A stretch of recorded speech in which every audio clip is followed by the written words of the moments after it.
Bonjour à tous, Samuel Bibo micro. Bienvenue dans The Process, mon podcast sur la créativité artistique, qu'elle soit littéraire ou autre.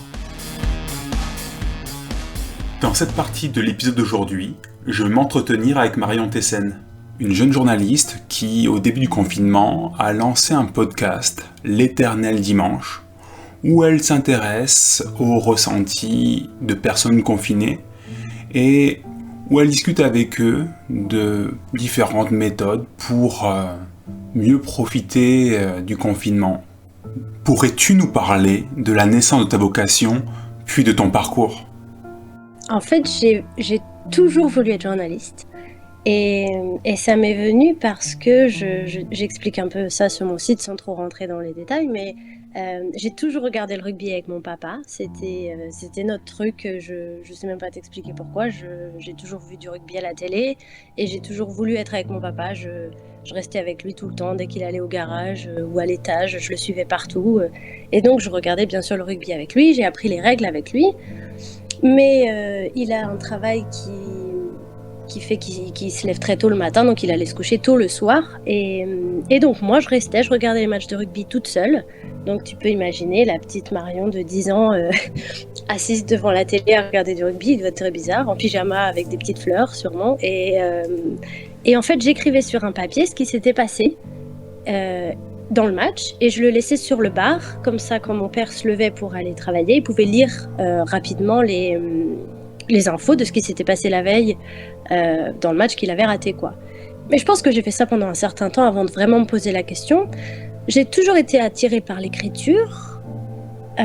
J'adorais lire depuis toujours, quand j'étais petite déjà, et puis je lis toujours beaucoup. Mais en fait, en écrivant ces petits résumés pour mon père, je me suis rendu compte que j'avais beaucoup de mal à inventer des histoires. J'aimais écrire, mais si je voulais juste prendre un papier, un stylo et essayer de me dire, tiens, écris un livre, je sais pas où aller, mon cerveau il se bloquait. En revanche, quand il fallait raconter ce que j'avais vu sur l'écran, là je pouvais écrire des pages et des pages. Et du coup, ça m'a pris un certain temps pour me rendre compte qu'en fait, c'était ce que je pensais être le métier de journaliste, quoi. Raconter ce que tu as vu, raconter ce que tu vois, raconter ce que tu as vu, parfois te donner des petits points de vue. Au-delà de simplement décrire ce que tu as vu, tu peux aussi donner ton avis. Mais oui, c'est là que je me suis dit, en fait, je veux être journaliste. Et ensuite, j'ai eu un parcours très classique, collège, lycée, tout ça. J'ai fait un bac ES par défaut. Mais c'était une catastrophe, là. J'ai détesté l'économie, donc c'est pas grave. Mais bon, je suis sortie de là.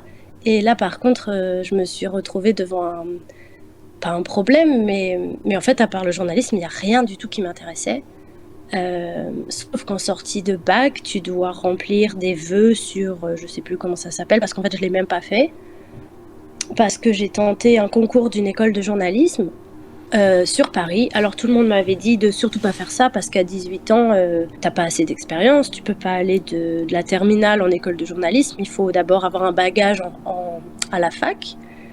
Mais quand je regardais toute la liste des facs, il y a rien qui m'intéressait, quoi. Donc par défaut, j'aurais peut-être tenté LEA parce que je me suis dit que j'étais assez bonne en espagnol à cette époque-là et je m'étais dit parler plusieurs langues, ce sera toujours un atout pour être journaliste.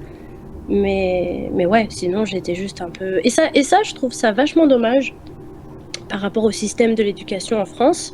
Où moi j'ai grandi, j'ai toujours entendu dire l'école c'est gratuit pour tout le monde, tu vois, tout le monde a la même chance de réussir ou pas.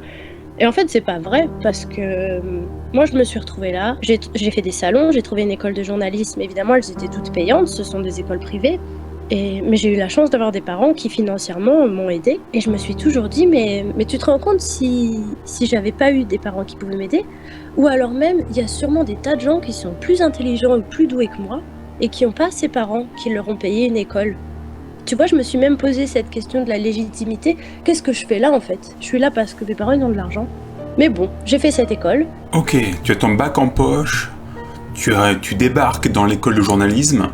Est-ce que tu peux nous aider à visualiser ça ? Ça ressemble à quoi une école de journalisme ? Qu'est-ce qui s'y passe ? Alors, du coup, j'ai très peu... Alors, c'est très rigolo parce que... Donc, j'étais au lycée, ensuite, je suis allée dans cette école. Et la seule chose que j'avais en tête de ce que j'imaginais que ce serait, c'était tous les films américains. Et pas du tout, c'était un petit bâtiment au milieu d'une rue que franchement, si tu t'y arrêtais pas, ça ressemblait pas du tout à une école, c'était un immeuble comme un autre.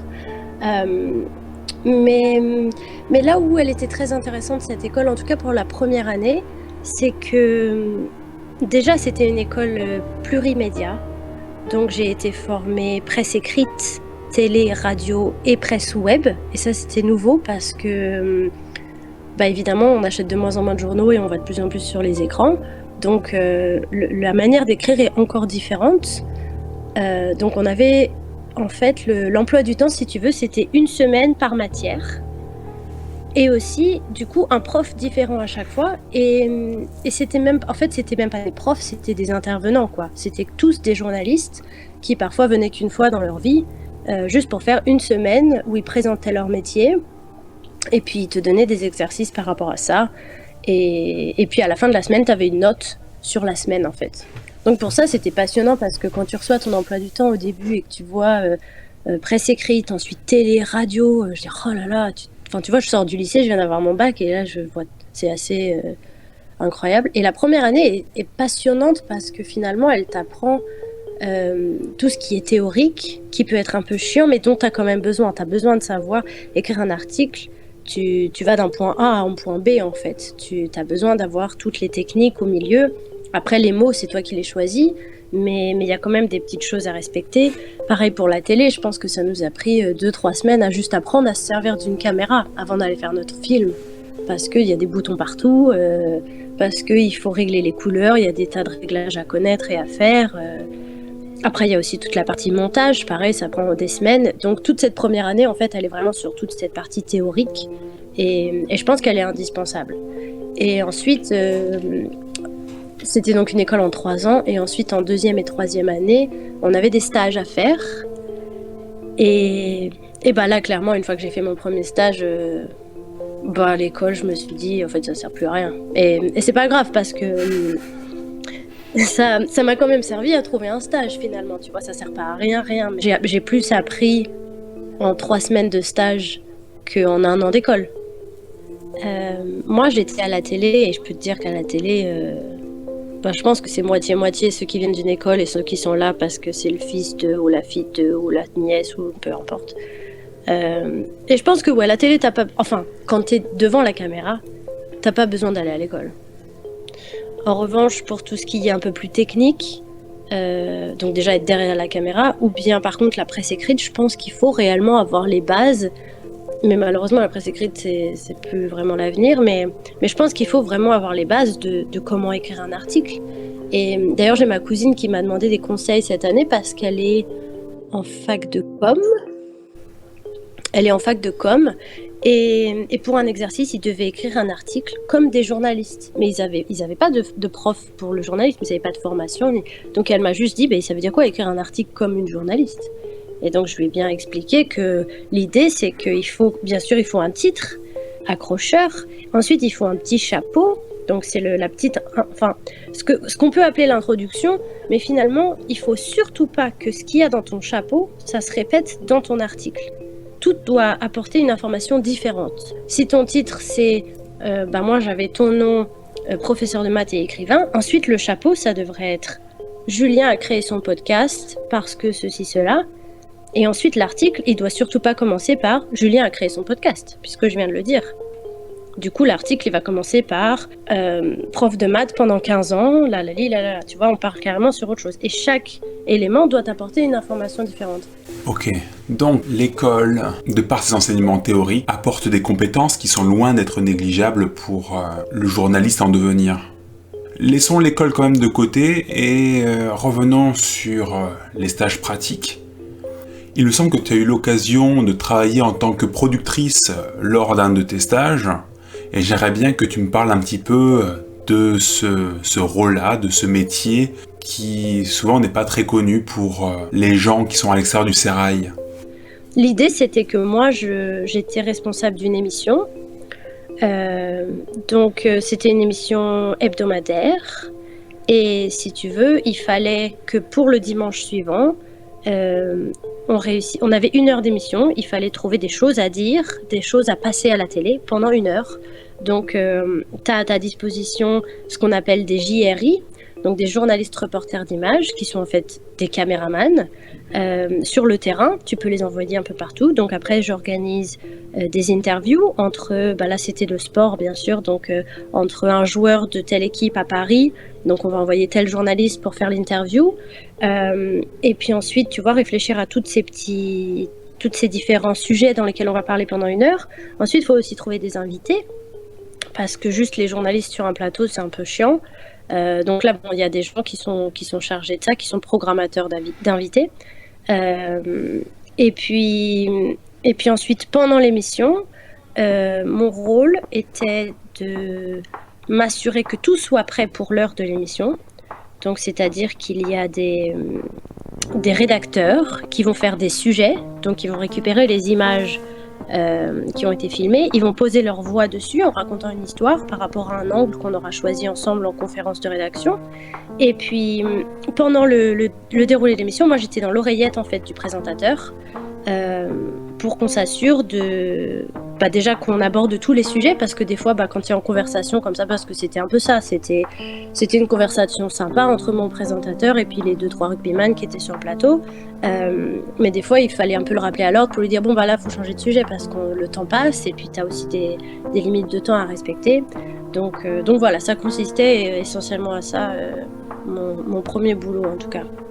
L'équipe, c'était mon 2e stage. Et en fait, mon chef là-bas m'avait proposé c'était assez génial, il m'avait proposé de me garder en pige. C'est-à-dire qu'en fait, tu bosses à la journée, à la mission, et le reste du temps, t'es chômeur, quoi. Donc parfois, tu gagnes encore mieux ta vie parce que du coup, sur la fiche de paye, t'as le 13e mois, t'as tout finalement. C'est pas en un mois, c'est en une mission, quoi. Donc, mais c'est quand même assez, bien sûr, précaire parce que tout peut s'arrêter du jour au lendemain. Mais bref, tout ça pour dire que oui, j'avais continué l'équipe alors que j'étais encore en 3e année d'études. Et l'équipe, t'étais en pige, mais t'avais quand même une certaine... tu vois, ils m'ont dit, t'es en charge de l'émission tous les dimanches. Donc je savais que j'étais pigiste, mais que de septembre à juin, j'allais au moins travailler tous les dimanches. Et j'ai également fait ce boulot ensuite pour... à Canal+, mais pour C-Star, rien à voir, mais dans la musique. Et c'était la même mécanique, mais du coup avec des sujets différents, donc c'était super intéressant de varier un peu. Et sinon, pour rester dans le sport, j'ai aussi fait ça à RMC, qui était SFR Sport à l'époque d'ailleurs. À RMC, je faisais aussi des sujets, rédactrice. Donc là, pour le coup, tu viens presque quand tu veux, tu repars quand tu veux, tant que tu as fait tes sujets, quoi. Donc tu es payé à la mission. Donc j'avais 2 sujets à faire sur l'équipe d'Angleterre et l'équipe d'Afrique du Sud, par exemple. Et après, si tu as envie d'arriver à 7h du matin, de repartir à 22h parce que tes sujets ne sont pas finis, voilà, si tu es bon et rapide et que tes sujets ils sont finis à midi en commençant à 9h, voilà, tu es payé à ta mission, quoi. Donc là, à l'époque, à cet endroit-là, c'était des sujets. J'ai fait aussi de la radio. Et pareil, là, c'était... j'étais payée à faire 3 heures d'antenne le samedi pendant le top 14. Des choses comme ça, ouais. Et par contre, là, pour le coup, oui, j'étais pas du tout impliquée le reste de la semaine. Il me disait de venir tel jour à telle heure. Et puis, quand j'arrivais, on voyait de quoi on allait parler pendant 10 minutes avant l'antenne. Et puis voilà, c'était... Donc oui, et pour le coup, c'est pas mal. Ça t'offre une certaine liberté aussi de... Tu vois, tu rentres chez toi parce que c'est fini. Donc, tu n'emmènes pas du boulot avec toi chez toi, aussi bien physiquement que dans ta tête, parce que ta journée, elle est finie. Et oui, voilà. Ok, quand t'es pigiste, t'as un peu plus de temps de cerveau disponible quand tu sors du boulot. Voilà. Du temps de cerveau disponible pour te soucier de ta situation qui est quand même un peu précaire. Ok. Maintenant, est-ce que tu pourrais nous parler un petit peu des qualités qui sont attendues chez un journaliste sportif ? Tu vois, quand tu es journaliste de sport, tu racontes un match. Ouais, je pense qu'il faut de la passion. Je pense qu'un truc qui est vachement dur, c'est l'objectivité. Je pense pas du tout être objective avec mon équipe, par exemple. Et je sais, et j'ai toujours dit, me faites pas faire un sujet sur eux parce que c'est trop dur, quoi. C'est vraiment... Et bon, après, si t'es un bon journaliste, t'es censé quand même le faire, mais ça, c'est pas évident, l'objectivité. La passion, il faut du charisme, je pense, quand tu fais ça. Après, selon les rôles, c'est différent. Tu vois, quand t'es un peu plus haut dans la hiérarchie, il faut trouver des angles qui n'ont pas été faits auparavant. Parce que quand t'as un Marseille PSG, bah, presque tout a déjà été fait, quoi. Et c'est chiant. Mais je pense que ça, c'est un peu dans tous les journalismes. Tu vois, comment tu vas trouver des points de vue qui changent de ce qu'on a d'habitude. Et qu'est-ce qu'ils attendent d'autre de la part du journaliste ? Ce qu'on est et nos convictions. Après, c'est pas évident quand t'es une femme. C'est encore moins évident quand t'es une femme dans le sport. Et aussi quand t'es jeune. Parce que vraiment, bah, t'es pas prise au sérieux, quoi. Et moi, j'ai commencé à l'équipe, j'avais 19 ans. Et bien sûr que personne m'a jamais pris au sérieux. Mais c'est pas évident, tu vois, parce que toi, t'es là, t'as grandi à Gaillon. T'écrivais des articles pour ton papa qui, bien sûr, disait que t'étais la meilleure du monde. Parce que, bah, en même temps... bah, c'est mon papa, tu vois, enfin, il n'y a pas d'objectivité là-dedans et c'est pas grave. Et ça y est, quoi, t'as réussi, t'arrives dans le monde des grands, entre guillemets. En plus, l'équipe, c'est quand même la référence dans le journalisme de sport. Enfin, ça l'était quand j'avais 19 ans. Et en fait, ouais, t'es pas du tout pris au sérieux, quoi. J'ai eu à peu près 10 000 fois la phrase « C'est quoi ton sport ?» Le rugby. « Ah, les rugbyman, tu veux dire ?» Non, en fait, non, le rugby. Et tu vois, au début, au début, je me disais, oh bah tiens, c'est bizarre. Oh bah tiens. Mais en fait, au bout de 10 000 fois, tu te dis, mais putain, vous pouvez me prendre au sérieux une fois dans ma vie, en fait, ou En fait, les femmes dans le public, ça s'est complètement démocratisé, bien sûr. Mais en revanche, pas au point que tu peux arriver en tant que femme et dire, la stratégie de Biarritz aujourd'hui, c'était comme ça, comme ça. Et là, on va te dire, ben non, tu connais rien. Ou on va même pas te laisser parler. Tu vois, en fait, je pense que ça s'est démocratisé dans le sens, tu peux regarder un match de foot avec ton mec à une bière et oui, c'est ok. Mais par contre, va pas non plus parler trop stratégie parce que t'es une femme, quoi. Enfin, je pense qu'il y a encore pas mal de progrès à faire là-dessus. Et malgré ce climat-là, est-ce qu'il y a des femmes qui arrivent à tirer leur épingle du jeu ? On n'a jamais été amies et pourtant je la respecte vachement. C'est Sonia Carneiro, elle est sur RMC et elle est journaliste foot et elle a une grande gueule. Mais du coup, elle se laisse pas marcher sur les pieds, tu vois. Et je pense que Sonia, elle est vachement prise au sérieux. Mais après, du coup, je sais pas si c'est comme ça qu'elle est dans la vraie vie, parce que je la côtoyais pas en dehors du boulot. Mais qu'elle soit comme ça dans la vraie vie ou qu'elle soit comme ça pour le boulot, bah elle a raison. Parce que c'est comme ça que tu te fais respecter, en fait. Mais tu vois, il faut presque exagérer. Enfin, tu vois, elle était... Elle agissait comme un mec, quoi. Elle parlait vulgairement, elle parlait tout comme... Mais du coup, il la prenait presque plus pour une femme, quoi. Mais au moins, elle se faisait respecter et écouter toutes ses opinions. Elles étaient écoutées, entendues. On était souvent d'accord avec elle, etc. C'est assez troublant, ça, comme idée que... Wow. Juste pour revenir sur ta réflexion précédente... Je trouve ça assez troublant qu'une femme ne puisse exister qu'en se comportant comme un mec. Alors, c'est peut-être le milieu qui veut ça, je ne sais pas, je connais pas du tout le milieu sportif. C'est pas mon domaine. Mais j'imagine qu'il y a peut-être des qualités féminines qui pourraient être un plus dans le journalisme sportif, peut-être, non ? Oh, c'est dur cette question. Bah, la première chose qui me vient, c'est simplement que... c'est un avis différent. Et je trouve que ça, c'est hyper important dans le journalisme en général. C'est simplement d'avoir différentes... Enfin, surtout dans le sport, parce qu'en fait, c'est... Le journalisme de sport, finalement, tu vas raconter ce qui se passe, mais tu vas aussi donner ton avis, je pense. Alors que dans d'autres domaines, tu vas moins le donner, mais plus juste exprimer des faits. Je trouve que c'est différent, tu vois, jamais j'expliquerai un match comme mon père va l'expliquer, parce que bah, lui, il a joué, lui, il a des ressentis, des souvenirs, et moi, je vais avoir peut-être un point de vue moins violent, je sais pas. Mais tu vois, ce qui m'énerve, c'est que on devrait pas avoir à se poser cette question. Pourquoi est-ce que les femmes, elles devraient faire différemment pour être écoutées ? Je suis juste journaliste. Oula, désolé pour cette question. C'était pas très sympa de ma part. C'est le genre de problème complexe auquel on ne peut pas vraiment répondre en 2-3 phrases. Et surtout, avec une question surprise venue de nulle part. Bon, on va passer à autre chose. L'année dernière, tu as fait quelques piges durant la Coupe du Monde du Japon. Est-ce que tu pourrais nous dire un petit peu comment ça s'est goupillé?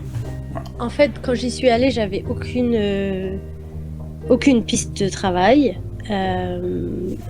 Mais j'ai jamais assisté à un match de Coupe du Monde.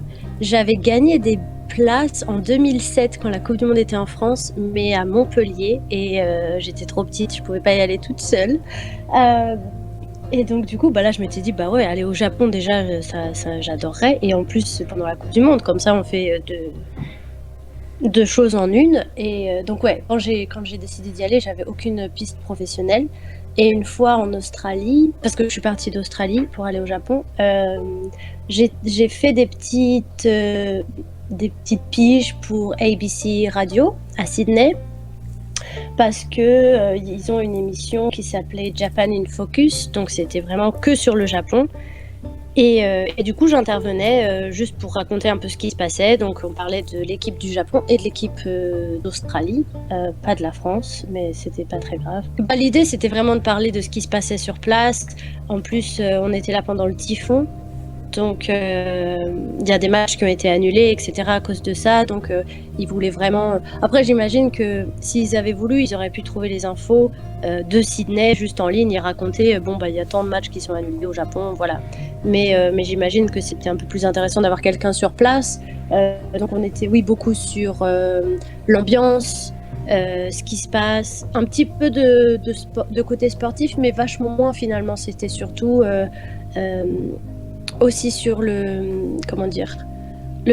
seuls trucs un peu techniques qu'on m'a demandé, c'est sur les performances de l'équipe du Japon, parce que c'était pas une des meilleures équipes du monde avant le mondial, et donc vraiment savoir comment ils s'en sortaient, etc. Est-ce que les supporters ils connaissaient les règles, ou est-ce que vraiment ils étaient juste à la rue.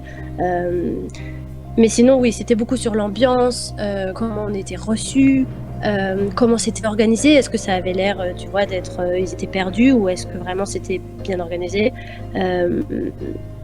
Et puis oui, une fois qu'on était dans le typhon, pour quels matchs vont être annulés, quelles conséquences ça aura pour telles équipes, etc. quoi.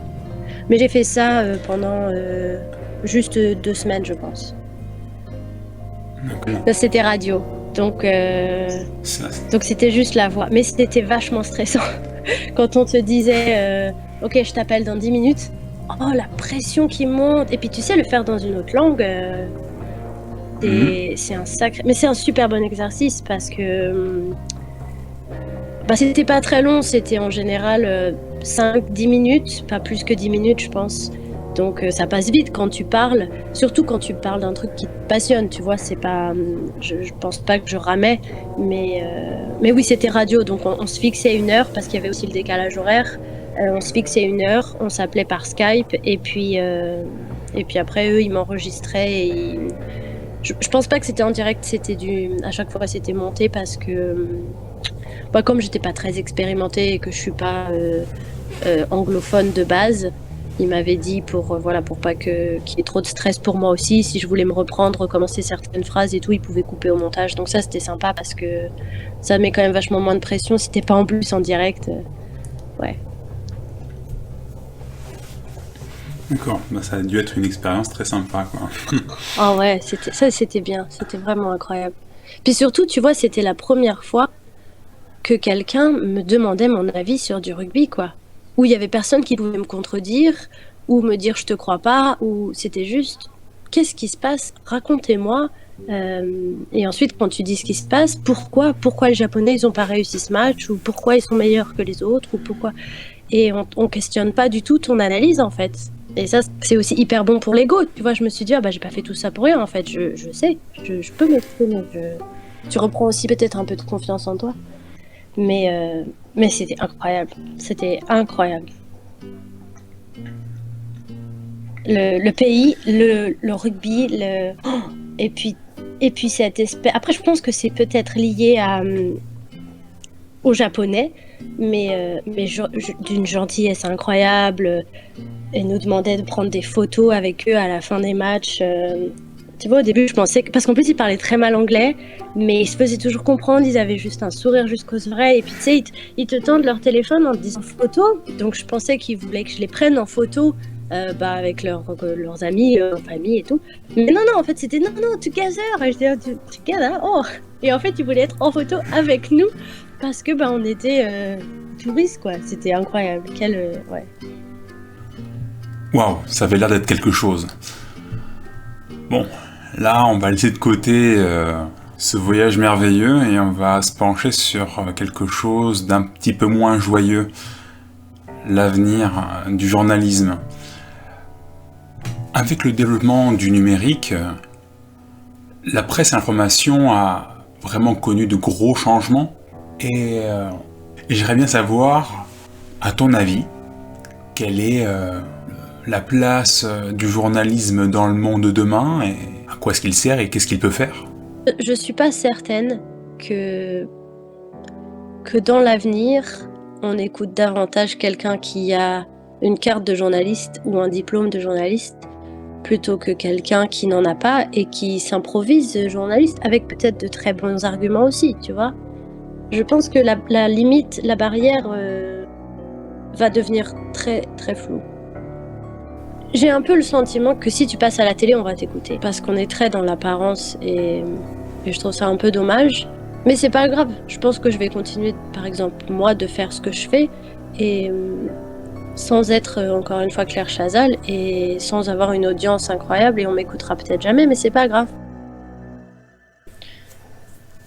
Que ce que j'apprécie, c'est que ceux qui ont justement cette notoriété, ils l'utilisent parfois pour défendre d'autres messages et journaliste ou d'ailleurs dans d'autres professions, j'apprécie beaucoup les gens qui utilisent leur notoriété pour faire passer d'autres messages au-delà de ça, pour défendre des causes. Parce que moi, j'adorerais le faire pour plein de choses, mais bon, à part ma mère, il n'y a pas grand monde qui va m'écouter. Et c'est pas grave, je suis très contente que ma maman m'écoute, mais tu vois, je trouve que ça, c'est très important de pouvoir utiliser sa notoriété parce que oui, ce sera toujours divisé. Il y aura des journalistes de l'ombre et des journalistes qui seront dans la lumière et c'est très bien, il en faut. Mais c'est cool que ceux-là se rendent compte de l'impact que ça a d'être un visage et un nom et de l'utiliser pour défendre des bonnes causes. Eh bien, en parlant de défendre la bonne cause, il y a quelques vidéos qui m'ont interpellé sur ton site. Et j'aimerais bien que tu puisses nous en parler un petit peu. Ouais, bien sûr. En fait, c'est moi qui les ai faits, ces films, quand j'ai travaillé en Australie.